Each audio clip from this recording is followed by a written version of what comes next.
Welcome student. आज के video में हम लोग पे डिस्कस करेंगे रिसोर्स एंड डेवलपमेंट पे, जो कि क्लास टेंथ का ज्योग्राफी एक सेक्शंस का है और उसमें चैप्टर 1 इसके हम लोग सारे मल्टीपल चॉइस क्वेश्चंस को हम लोग डिस्कस करेंगे। ये देखिए, ये तो टेंथ के लिए इम्पोर्टेंट है ही, उसके साथ साथ ये आपके सारे कॉम्पिटिटिव एग्ज़ाम के लिए भी इम्पोर्टेंट है। तो हम लोग आगे बढ़ते हैं, देखते हैं कि क्वेश्चंस इस तरह से मल्टीपल चॉइस क्वेश्चंस किस तरह से बनता है। इस वीडियो के साथ साथ हम लोग इसके कुछ जो डेफिनेशंस हैं, जो आपके पास जो इंपॉर्टेंट टर्म्स होंगे उसके बारे में भी हम लोग डिस्कस करते जाएंगे, डिफाइन करते जाएंगे। ठीक है, तो देखिए क्वेश्चंस क्या है। पहला क्वेश्चन देखते हैं हम लोग। पहला क्वेश्चन आपके स्क्रीन पे है कि resources which are surveyed and their quantity and the quality have been determined for the utilizations is known as। तो इसका क्या होगा कि रिसोर्सेज जो आपके पास क्वांटिटीज अवेलेबल है और उसे यूटिलाइज भी कर रहे हैं हम लोग, तो वो किस तरह का रिसोर्सेज कहलाएगा। देखिए, रिसोर्सेज को जो है आप बहुत क्लासीफाई किया गया है, बहुत, जैसे कि बेसिस ऑफ ओरिजिन पे, बेसिस ऑफ ओरिजिन के आधार पे, बेसिस ऑफ एग्जस्टिबिलिटी के आधार पे, बेसिस ऑफ ऑनरशिप के आधार पे, उसी तरह से basis of status of development के आधार पे भी रिसोर्सेज को क्या किया गया है, क्लासिफाई किया गया है। तो उसी आधार पे ये जो आपके पास होगा कि resources which are served and their quantity and the quality had been determined for the utilisations के लिए उसको डिटरमाइंड किया गया है। वो आपके पास जो रिसोर्सेज आएगा वो रिसोर्सेज डेवलप्ड रिसोर्सेज में आएगा। क्लियर, वो डेवलप्ड रिसोर्सेज। दूसरा क्वेश्चन कह रहा है कि विच one of the following soil is ideal for the growing cottons. देखिए, ये जनरली आप बुक में लिखा भी गया है, टेंथ के बुक में देखोगे आपने, तो अपने बुक में कि वहाँ पे लिखा गया है कि black soil is ideal for growing cottons. तो ब्लैक सॉइल का दूसरा नाम रेगुलर सॉइल भी होता है। तो क्या हो जाएगा आपके पास, रेगुलर सॉइल। क्लियर ना।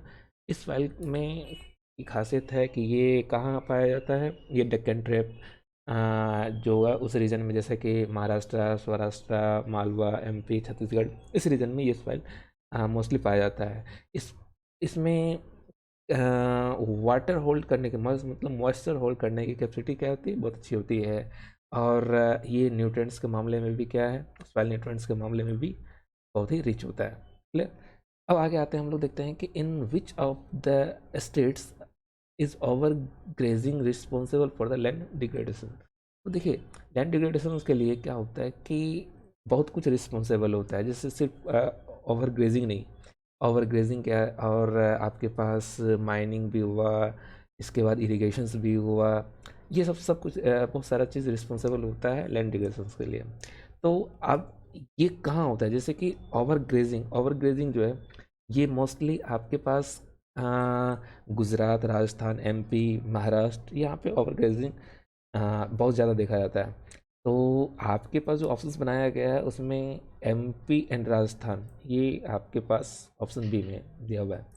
तो ये आपके पास क्या हुआ कि ओवरग्रेजिंग। थोड़ा सा हम इसमें और बता दें कि जैसे माइनिंग, माइनिंग कहाँ हो रहा है, माइनिंग भी रिस्पॉन्सिबल होता है लैंड डिग्रेडेशन के लिए, और ये कहाँ होगा, झारखंड में हुआ, झारखंड, छत्तीसगढ़, उड़ीसा में हुआ। जैसे इरिगेशंस, इरिगेशंस भी क्या होता है, इरिगेशंस के कारण क्या होता है कि सॉइल में सैलिनिटी जो है ज़्यादा बढ़ जाता है। क्लियर ना। एल्कलिटी भी बहुत ज़्यादा बढ़ जाता है, इसीलिए ज़्यादा इरिगेशंस भी क्या होता है, हार्मफुल होता है। तो वो भी लैंड इरिगेशंस के लिए रिस्पॉन्सिबल है। तो इसमें क्या हो जाएगा, ये ज़्यादा इरिगेशंस कहाँ होगा, आपके पास पंजाब, हरियाणा, वेस्टर्न यूपी में आपके पास इरिगेशंस के कारण भी लैंड इरिगेशंस होता है। क्लियर। अगले क्वेश्चन की तरफ हम लोग मूव करें। देखिए क्या है, विच one of the following statement is true about the term resources. देखिए, रिसोर्सेज को डिफाइन कैसे किया गया है कि रिसोर्सेज जो होते हैं आपके पास, they are function of human activities. ये क्या करता है, human activities, they are the function of human activities. मतलब आपके पास option B, B is the correct answer, B is the correct answer. Third one, fifth question क्या है, which of the following types of resources is iron ores. अब iron ores किस तरह का resources है। देखिए, रिसोर्सेज वो क्या बताए थे शुरुआत में, बताया कि बेसिस ऑफ ओरिजिन के आधार पे, इसके बाद ऑनरशिप के आधार पे, स्टेटस ऑफ डेवलपमेंट के आधार पे, बहुत सारे आधार बेसिस पे इसे क्लासिफाई किया गया है। तो इसी तरह से जैसे आपके पास आयरन ओर्स है, आयरन ओर्स क्या है, आयरन ओर्स आपके पास जो होगा वो क्या होगा कि इससे आप फिर से रिन्यू नहीं कर सकते हैं कोई फिजिकली, केमिकली, या आप मैकेनिकल टेक्नोलॉजी से इसको आप फिर से बना नहीं सकते हो। तो ये आपका आयरन ओर्स किस में आ जाएगा, iron ores non renewable resources में आ जाएगा आपके पास। And next one is under which of the following type of resources the tidal energy can be put. अब टाइडल एनर्जी क्या है, टाइडल एनर्जी भी आपके पास क्या है, इसको भी रिन्यूएबल सोर्सेस में रखेंगे। और ये क्या हो जाएगा आपके पास, ह्यूमन मेड तो नहीं होगा, बायोटिक नहीं होगा, रिसाइकलेबल नहीं होगा, ऑब्वियस क्या हो जाएगा, replenishable. A is the correct answer. And next question हम लोग क्या देखते हैं कि question number 7, soil form by the intense leaching is. Intense leaching के कारण कौन सा सॉइल फॉर्म होता है। तो इंटेंस लीचिंग के कारण आपके पास जो सॉइल होता है वो क्या होता है, लेटेराइट सॉइल। लेटेराइट सॉइल ये जो होगा आपके पास,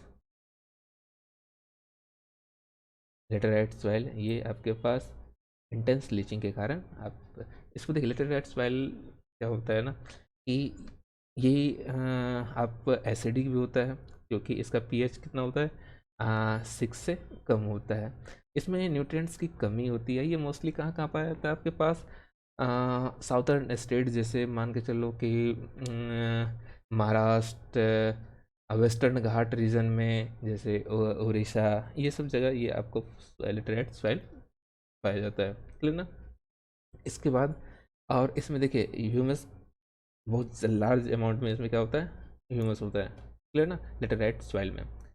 अब नेक्स्ट क्वेश्चन नंबर 8 क्या कह रहा है आपके पास कि फैलो लैंड रेफर्स टू।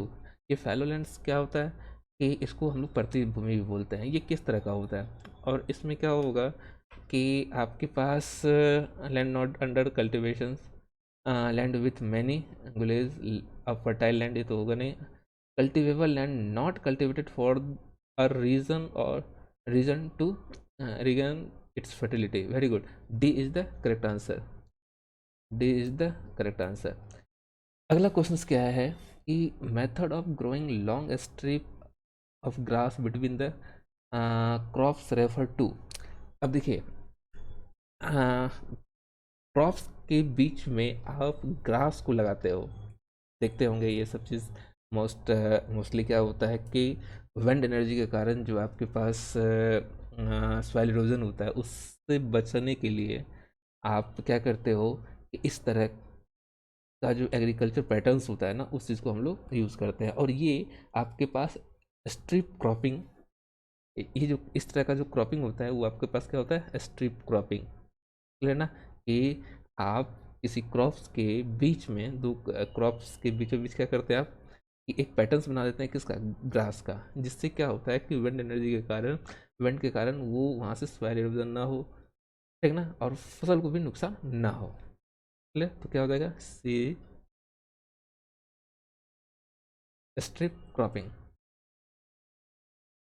अगला क्वेश्चन आपके पास क्या है, resource which are found in a region but not been utilise. देखिए अभी फिर से वही बात हो गया जो पहला क्वेश्चन था कि resource which is found in a region, किसी रीजन में पाया जाता है but have not been utilise, कि अभी तक वो यूटिलाइज नहीं किया जा रहा है, मतलब पाया जाता है लेकिन यूटिलाइज नहीं किया जाता है। इसके लिए एक एग्जाम्पल भी आपको बताते हैं कि इंडिया के वेस्टर्न पार्ट में, जैसे कि आपके पास राजस्थान हुआ, गुजरात हुआ, में विंड और सोलर एनर्जी बहुत ज़्यादा है, मतलब काफ़ी संभावना है इस चीज़ की, लेकिन नॉट बिन डेवलप प्रॉपरली। लेकिन ये क्या है, डेवलप नहीं किया गया है, मतलब कोई टेक्नोलॉजी नहीं डेवलप किया गया कि इसके हम लोग प्रॉपरली यूज़ कर सकते हैं, मतलब इसको यूज़ नहीं कर पा रहे हैं हम लोग।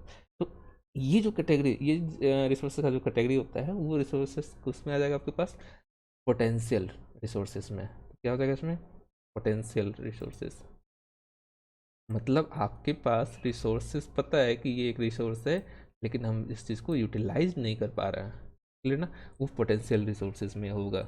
ओके, नेक्स्ट क्वेश्चन क्या है आपके पास, which of the following factors involve the transformation of things into a resources.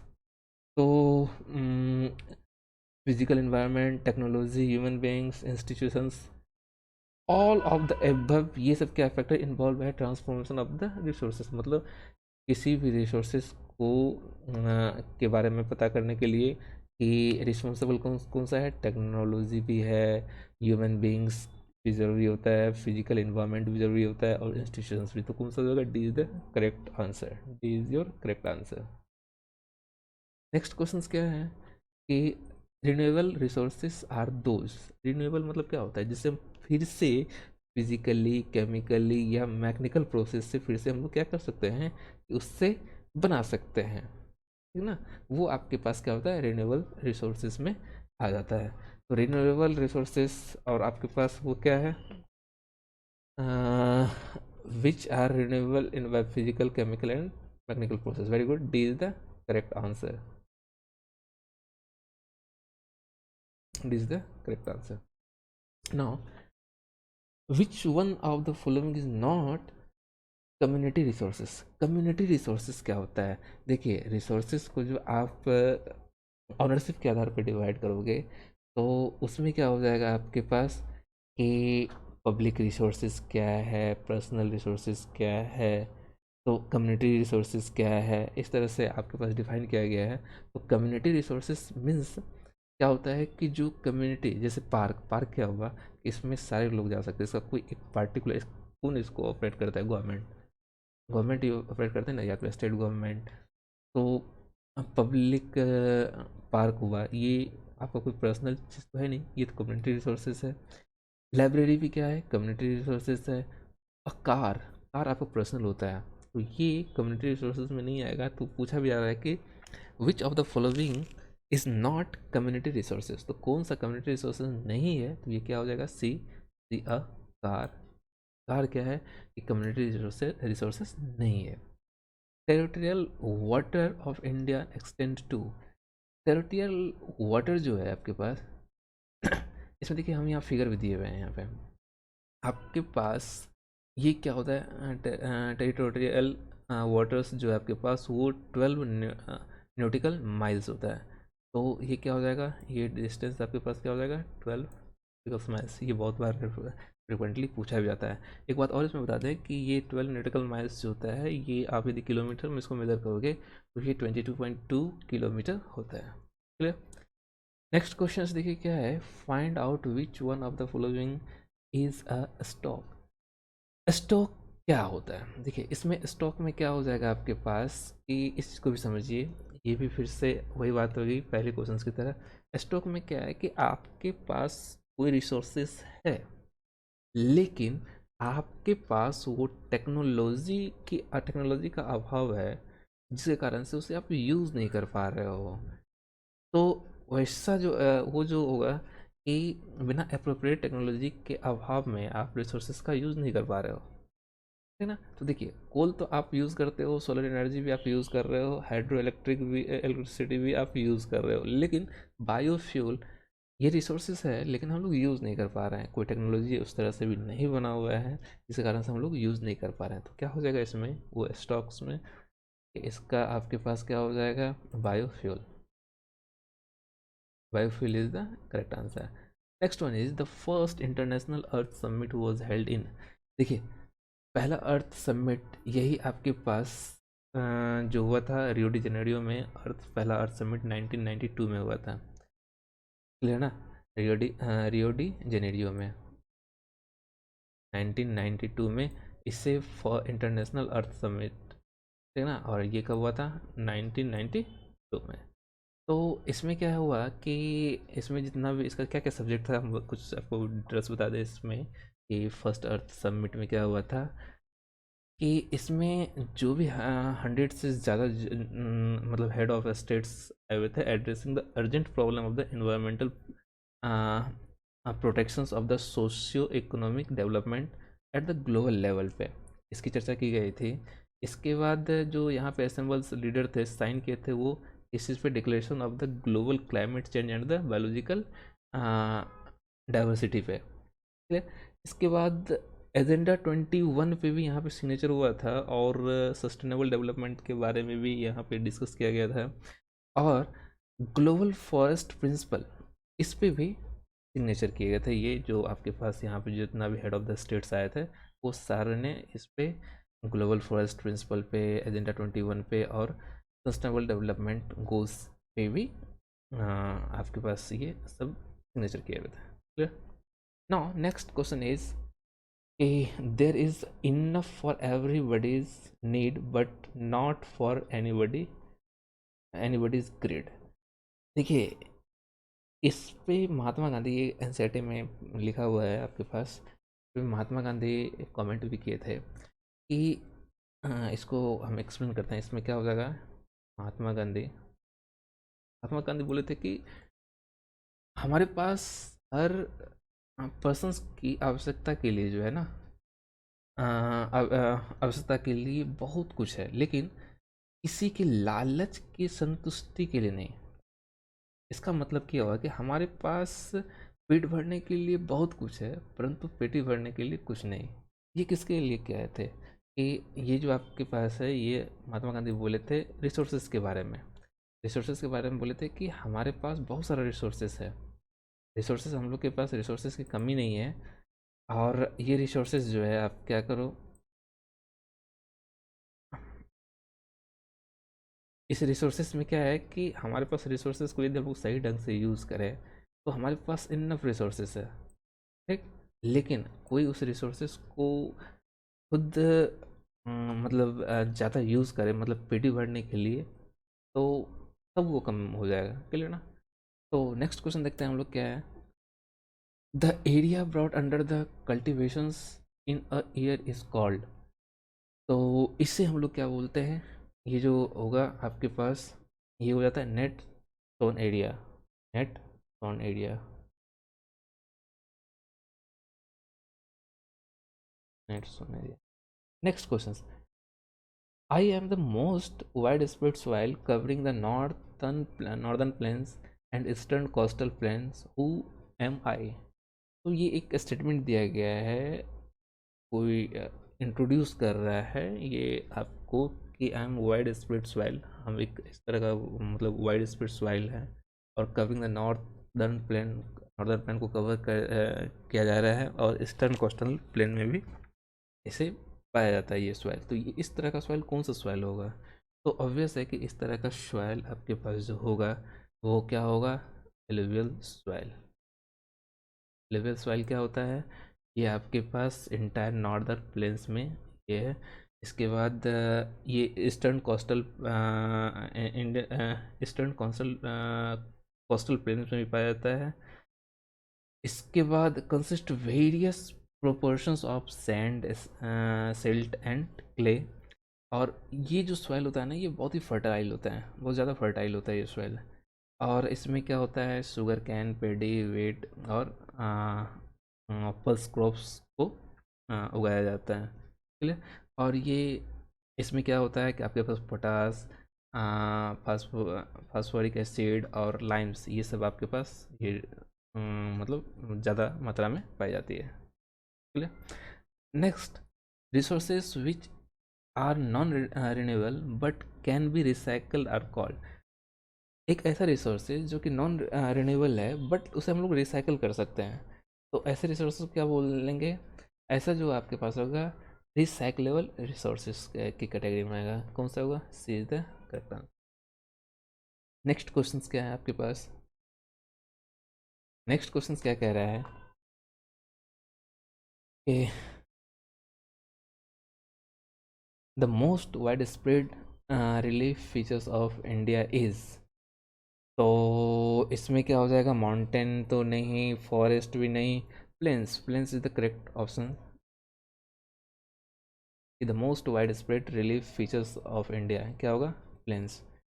The current net sown area of of India in 2002 to 3 is, कितना है, ये भी आप एक डाटा है और ये आपके पास क्या हो जाएगा 43.4%। The state having maximum net sown area in India is, सबसे ज़्यादा नेट सोन एरिया जिसको हम लोग क्या बोलते हैं, नेट सोन एरिया को शुद्ध बोया गया क्षेत्र बोलते हैं हिंदी में, यदि इसको देखा जाए तो शुद्ध बोया गया क्षेत्र है। और वो सबसे ज़्यादा कहाँ है, ऑब्वियस होगा कहाँ, पंजाब। ऑब्वियस क्या होगा, पंजाब।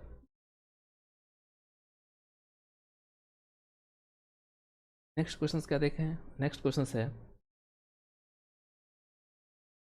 नेक्स्ट क्वेश्चन आपके पास आपके स्क्रीन पे कि land left without cultivations for one और less than one agriculture year is called, ऐसे लैंड को हम लोग क्या बोलते हैं, ये आपके पास क्या हो जाएगा, करंट फैलो लैंड, मतलब ये भी क्या है, प्रतिभूमि। करंट फैलो लैंड मतलब प्रतिभूमि हो जाएगा कि land left without cultivations for one और less than one agriculture year, तो वो क्या हो जाएगा आपके पास, current fallow land.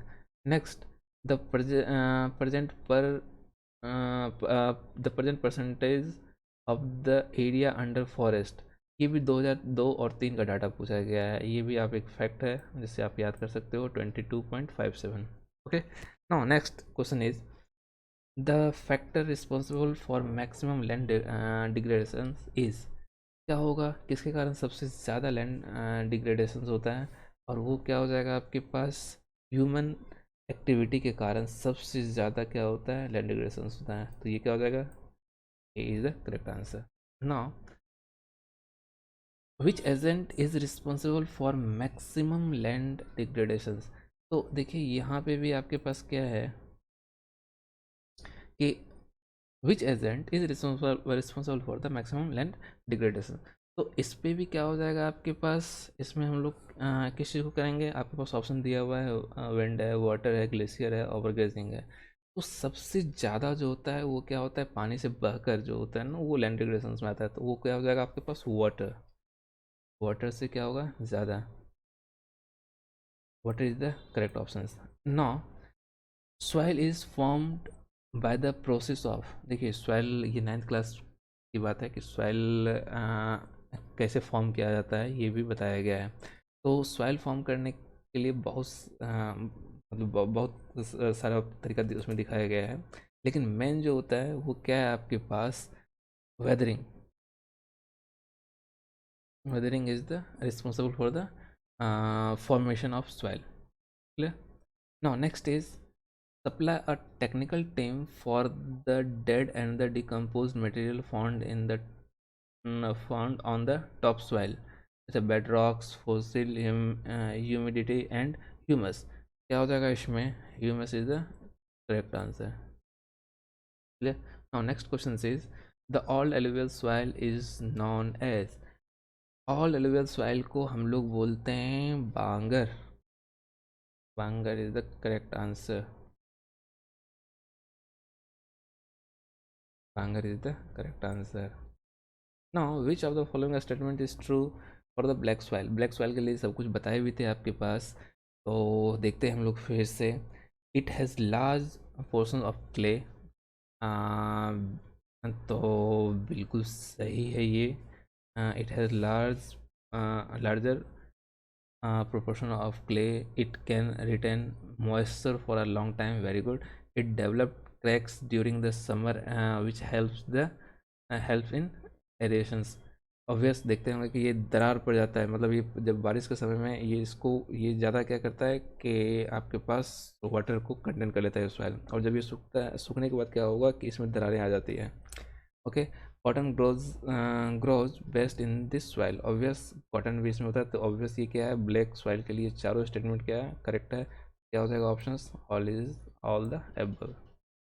Now next question is red colour of soil is due to, obvious red colour, red soil जो होता है उसका कलर रेड होने का रीज़न क्या है कि उसमें किसके आयरन कंपाउंड्स क्या होता है, बहुत ज़्यादा होता है, it is rich in iron compounds, obvious is the correct answer,